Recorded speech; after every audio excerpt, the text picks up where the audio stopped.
हनुमान जी महाराज को शंकर सुवन केशरी नंदन क्यों कहा गया? शंकर, सुवन और केशरी नंदन का तात्पर्य तो सभी लोग जानते हैं कि पुत्र। तो तीन के पुत्र कैसे?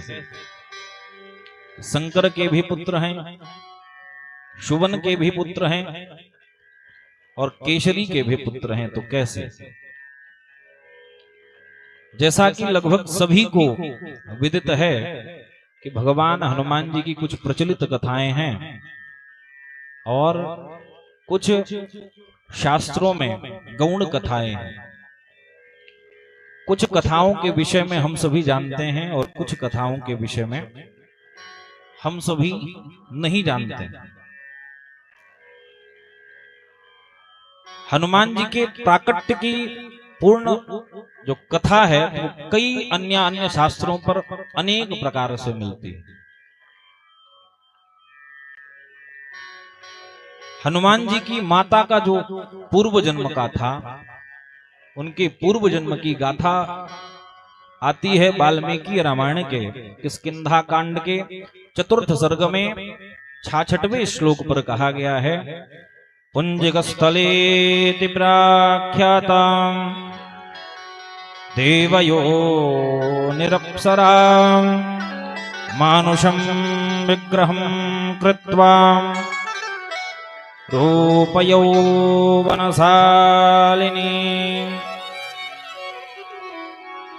यहां पर वाल्मीकि जी लिखते हैं कि पुंजक स्थलेति प्राख्याता देवयो निरप्सराः। अंजना माता जो है देवराज इंद्र के सभा में पूर्व जन्म की कथा बता रहे हैं।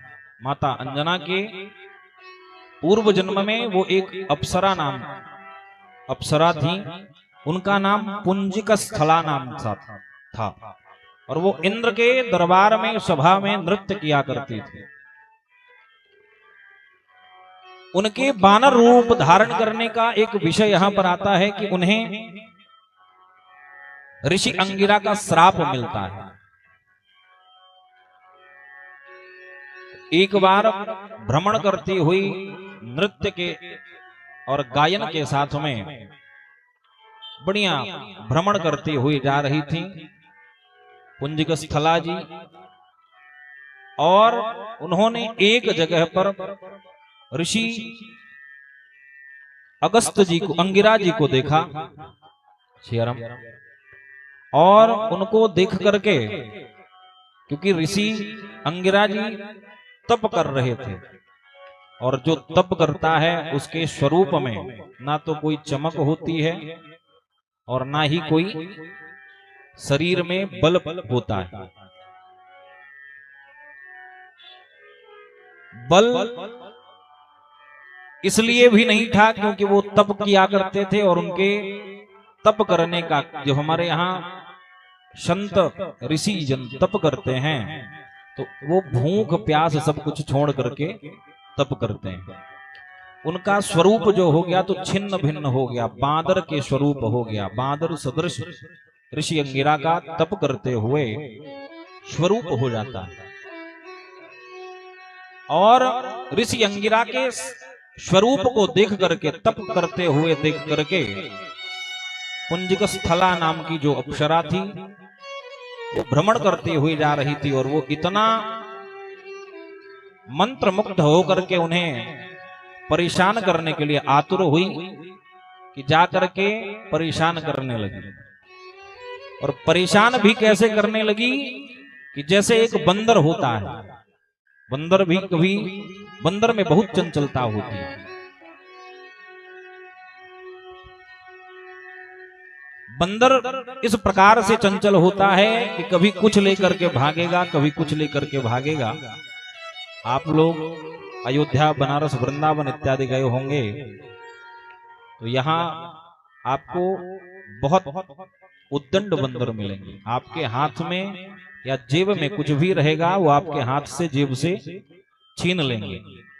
जैसे यहाँ से जायसवाल परिवार यहाँ से जाते हैं मोहनिया हनुमान जी महाराज पे, वहां पे भी इस समय लाल वाले बंदर, लाल स्वरूप के जो बंदर हैं वो बंदर बहुत ज्यादा हो गए, अत्यधिक मात्रा में हो गए। उसी प्रकार से उद्दंडता के साथ में कभी ऋषि अंगिरा को कंकड़ मारा करती थी पुंजिक स्थला जी, और कभी कुछ कह करके चढ़ाया करती थी।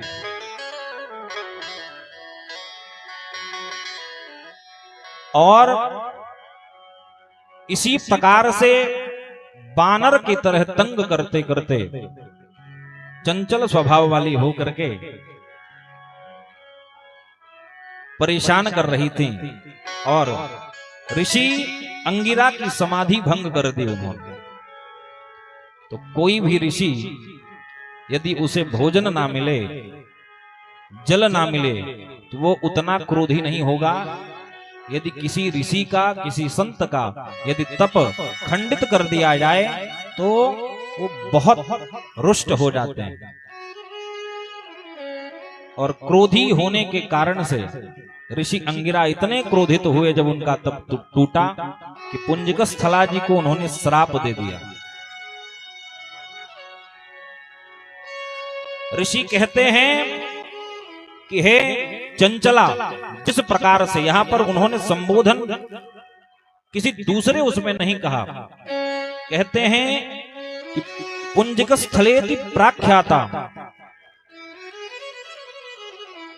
कहते हैं कि हे चंचला, जिस प्रकार से तुमने हमें एक चंचल स्वभाव सदृश परेशान किया है और हमारे तप को भंग करने का प्रयास किया है, तो जाओ, तुम्हें मैं श्राप देता हूं कि तुम्हें बंदर की योनि मिले।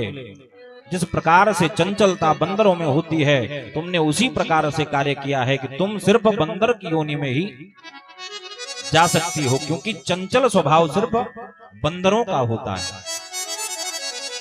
अब महाराज, किसी को भी यदि सामान्य रूप से डांट दिया जाए तो वो परेशान हो जाता है। तो जब पुंजिक स्थला जी को ऋषि अंगिरा का श्राप मिला तो वो अपनी चंचलता छोड़ करके ऋषि के चरणों पर गिर गए। बंधुओं, यहां पर विषय ये नहीं है, विषय ये है कि अन्य प्रकार की जो कथाएं प्रचलित हैं उस पे हमें यह भी देखना चाहिए, जिस प्रकार से पुंजिक स्थला जी ने ऋषि को परेशान किया। आजकल हम भी देखते हैं, हमारे सबके बीच में भी संतों के विषय में कुछ गलत बोलने का विषय चल रहा है, भगवान के विषय में भी कुछ गलत बोलने का विषय चल रहा है। लोग इतने धृष्ट होते जा रहे हैं कि उन्हें इसका कोई भान ही नहीं रह रहा है कि किसकी क्या मर्यादा होती है। आजकल और किसी का वो हो या ना हो, लेकिन कहीं पर यदि किसी संत को देख लिया गया है तो उसका इतना उपहास उड़ाया जाता है। महाराज, इस विषय पर बहुत दुख होता है। यदि कोई संत ट्रेन से जा रहा है, पैदल जा रहा है, तो उसे गलत शब्दों का प्रयोग करके छेड़ा जाता है, उनका अपमान किया जाता है। इस प्रकार से अपमान करने से हम सभी को बचना चाहिए। साथ ही जब पुंजिक स्थला जी को श्राप मिला और वो भगवान की कृपा से उनके भाव में परिवर्तन हुआ, ऋषि अंगिरा के चरणों पर गिरी, तो ऋषि अंगिरा ने उन्हें श्राप का एक तोड़ दे दिया। क्योंकि कोई भी ऋषि होते हैं, संत होते हैं, तो यदि ऋषिजन कितने भी क्रोधी हों, हम उनके चरणों पर यदि गिर जाते हैं तो सारा क्रोध उनका शांत हो जाता है। महाराज, जब पुंजिक स्थला जी श्राप मिलने के बाद अपनी गलती का एहसास हुआ, अपनी गलती का भान हुआ, तो भगवान की कृपा से ऋषि अंगिरा के चरणों पर गिरी और ऋषि अंगिरा ने उन्हें उस श्राप का तोड़ दे दिया। और कहे तस्मिन् काले हि सां चक्रमयीं दैवात् समागतां जहार हव्यकवलं संजानायै ददौ मुदाम् वायूनां स्थापितं गर्भे सा च स्वावतं सुतं रुद्रां सा महावीर्यो वायुपुत्र इति स्मृतः। तब माता अंजना के रूप में जन्म लेने को और भगवान शिव को पुत्र रूप में प्राप्त करने का आशीर्वाद ऋषि अंगिरा देते हैं और बताते हैं कि हे पुंजिक स्थला, आप जाकर के मतंग ऋषि के आश्रम में कठोर तप करो जाकर के, भगवान शिव प्रसन्न होंगे। भगवान शिव का तप करने से ही उनका रुद्र अंश आपको प्राप्त होगा, जो आपके पुत्र स्वरूप में जन्म लेगा। तब पुंजिक स्थला जी जाती हैं और कठोर तप करने लगती है। साथ ही यहां पर एक तप करते समय की एक आनंद रामायण है, लगभग प्रचलित रामायण है। जिस प्रकार से गोस्वामी तुलसीदास जी के कृत रामायण है, उसी प्रकार से आनंद रामायण है। अन्य रामायणों में इसका बहुत अच्छा वर्णन मिलता है, परंतु प्रचलित सिर्फ 2 ही रामायण है। प्रधानता सिर्फ 2 ही रामायण को मिलती है। एक वाल्मीकि जी के द्वारा कृत, तो वाल्मीकि जी द्वारा जो कृत रामायण है, तो वो उन्होंने अपने शिष्य रूप में लिखा है कि राम जी को उन्होंने अपना शिष्य स्वीकार करते हुए और फिर उस रामायण को लिखा है। क्योंकि वाल्मीकि जी ने भगवान राम के जन्म से पहले ही सारे घटनाक्रम को वर्णित कर दिया था अपनी लेखन शैली के द्वारा और अपने ज्ञान के द्वारा। इतने दिव्य दृष्टा थे कि भगवान के जन्म के पूर्व ही उन्होंने सारे वृत्तांत को, सारे कथाओं को लिख दिया। उसी प्रकार से हमारे कलिकाल में गोस्वामी तुलसीदास जी के कृत भी रामायण है, जो लगभग आजकल घर घर में प्रचलित है। हमारे यहाँ भी बढ़िया सुंदर कल से रामचरितमानस का 1 दिवसीय पूर्णतः मानस हुआ। उसके बाद बढ़िया आज भगवान की प्रतिष्ठा, हनुमत कथा और भंडारे का भी आयोजन इसी संदर्भ में किया गया। आनंद रामायण में जो कथा आती है, तो उसमें बताया गया है कि जब अयोध्या के राजा दशरथ जी के संतान नहीं हो रही थी, कोई पुत्र नहीं थे, कोई पुत्री नहीं थी, तब उनके ऋषि, उनके गुरु वशिष्ठ ने उन्हें पुत्रेष्ठी यज्ञ करने का सुझाव दिया। और दशरथ जी श्रृंग ऋषि को बुला करके पुत्रेष्ठी यज्ञ करते हैं। और यज्ञ की पूर्णता के बाद में जब अग्नि नारायण भगवान निकल करके सामने दशरथ जी के हाथ में चरु का पात्र रखते हैं, चरु यानी खीर होता है, तो खीर का पात्र रखते हैं। खीर के पात्र को देख करके एक ऊपर स्वर्णमयी चील, जो एक श्रापित अप्सरा थी, उसे भी यह श्राप मिला था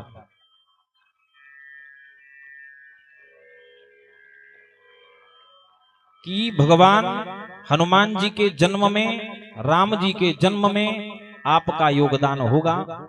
और जब हनुमान जी का जन्म होगा उस समय आप राजा दशरथ के हाथ से खीर का एक भाग लेकर के माता अंजना के हाथ में जब तक नहीं दे देंगी तब तक आप इस श्राप से मुक्त नहीं हो पाएंगे। तो जो स्वर्णमयी चील होती है तो माता कौशल्या के हाथ से दशरथ जी माता कौशल्या के हाथ में देते हैं, क्योंकि बड़ी रानी है तो बड़ी रानी का सम्मान रखने के लिए और मर्यादा बना करके रखने के लिए दशरथ जी कौशल्या जी के हाथ में चरु का पात्र, खीर का पात्र रख देते हैं। और खीर का पात्र रखने के उपरांत जैसे ही कौशल्या जी के हाथ में आता है तो स्वर्णमयी चील उसका एक भाग लेकर के उड़ जाती है।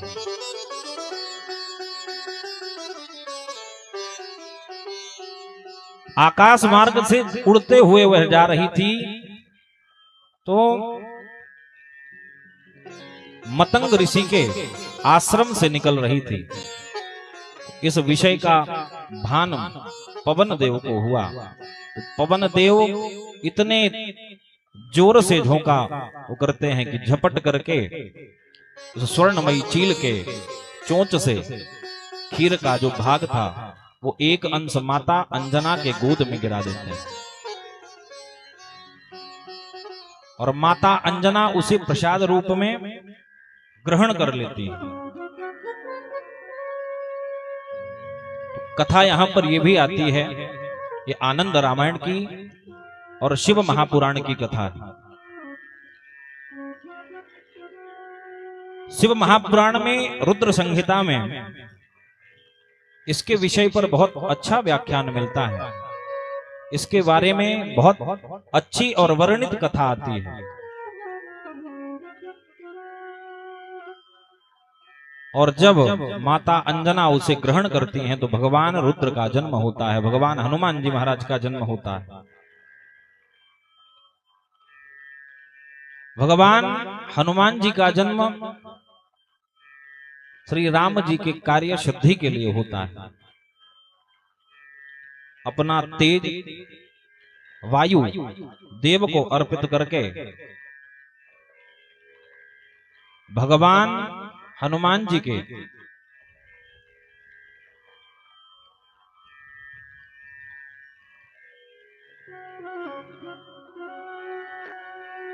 श्री राम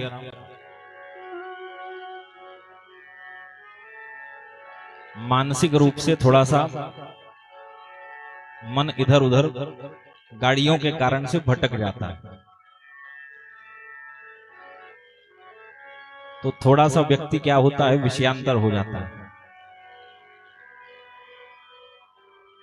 भगवान हनुमान जी के जन्म हेतु जब माता अंजना ने ग्रहण किया और ग्रहण करने के बाद भगवान हनुमान जी महाराज का जन्म होता है, तो हनुमान जी का जन्म चैत्र मास की पूर्णिमा के दिन सूर्योदय के दिन होता है। हनुमान जी के जन्म में जब भगवान हनुमान जी का जन्म होता है तो उस समय पर आकाश में दिव्य वाद्य यंत्र बजते हैं। वाल्मीकि रामायण में वाल्मीकि जी लिखते हैं उत्तरकांड के 34वें और 35वें सर्ग में, सात्वं केशरिणः पुत्रः क्षेत्रजो मारुतात्मजः तेजसा चापितुल्यस्त्वां वायुपुत्रो न संशयः। तो हम बात कर रहे थे कि शंकर, सुवन और केशरी नंदन तो कैसे, तो यहां पर हमें ये समझना चाहिए कि शंकर भी हैं, सुवन भी हैं और केसरी के भी पुत्र हैं हनुमान जी महाराज, क्योंकि साक्षात भगवान शिव अपना अंश देते हैं जिसे रुद्रांश कहा जाता है। और उस अंश को पवन देव भगवान माता अंजना के गोद में ले जाकर के गिरा देते हैं स्वर्णमयी चील के हाथ से झपट करके। तो दो के पुत्र तो हो गए, भगवान शिव के शंकर, सुबन यानी वायु होता है, और अंजना के पति जो थे तो उनका नाम केशरी था। इस प्रकार से शंकर, सुबन और केसरी नंदन हनुमान जी महाराज कहलाए।